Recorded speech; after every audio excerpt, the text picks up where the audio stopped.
this is a shock, but William's actually going to speak first. But let me start at the beginning.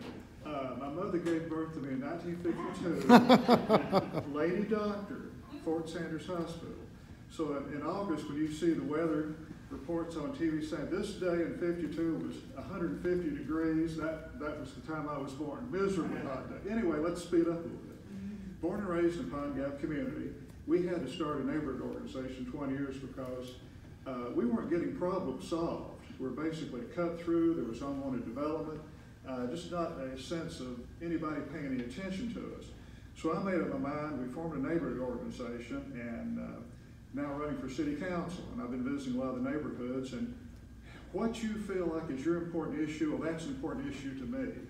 I feel like the neighborhoods have not gotten a good hearing before the city council or the administration. If you have a project you're against and they vote against you, something's wrong in there. You should have your voice heard, and I'm going to be your advocate.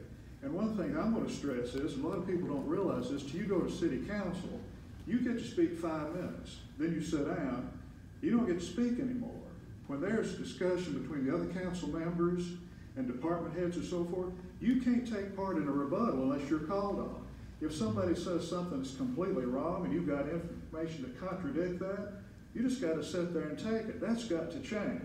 And I think one thing that the city council should be run by a city council member, since it is a city council meeting. I think we'll do like county commission. This is not a knock at the mayor of the city or the county, but I think that's what should be done. You get a feeling, I do, when I go to county commission meetings, that the people are there to help you. I don't get that feeling with city council. I feel like you're an adversary.